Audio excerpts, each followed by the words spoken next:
du JT agité avec Alexandre Vandenabel et une nouvelle recrue.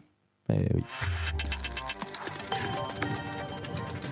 Mesdames, Messieurs, bonsoir. Alors, international pour commencer, le groupe pharmaceutique français Sanofi va céder la production du médicament le plus utilisé de France, le Doliprane, à un fonds d'investissement américain.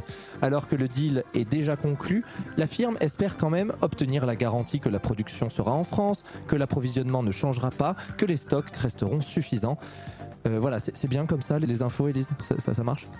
Oui, mais je suis pas sûre d'avoir bien compris. Est-ce que c'est comme si tu donnais ta confiance à Jean-Luc Moudinque en espérant qu'il investisse dans des projets culturels au lieu de tabasser le moindre artiste qu'il croise dans la rue avant de l'enchaîner et de le marquer au fer rouge d'une fleur de lis sur le cul ? Oui, je pense qu'on peut résumer ça comme ça.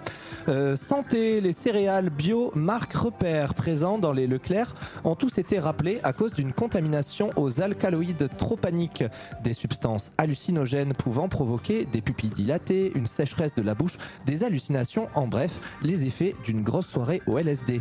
Ah, c'est pareil que mon tonton. Au dernier repas de famille, il avait les yeux tout ronds et il faisait que se promener à quatre pattes avec mon chien dans le jardin. Tout le monde était très gêné quand il a mangé les croquettes et qu'il a vomi derrière un buisson. Mais ça m'a bien fait rire quand il a fait ses besoins sur le tapis du salon. Ah ouais, carrément.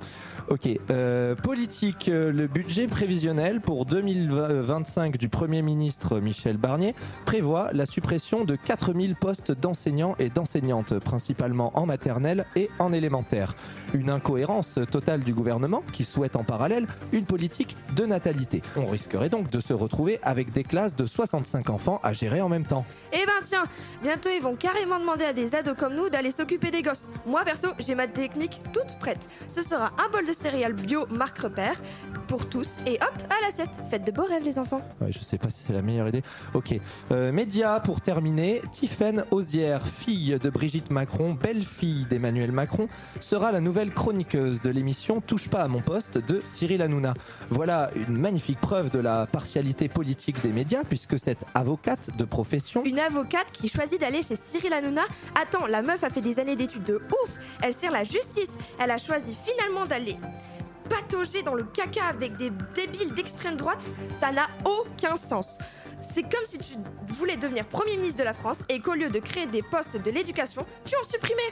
Bon ben, il est pas extrême ton JT, Alex. Il nous rappelle juste qu'il va falloir s'activer pour changer les choses. Ah ouais, je pense qu'elle a bien raison. Bravo. Waouh! Oh.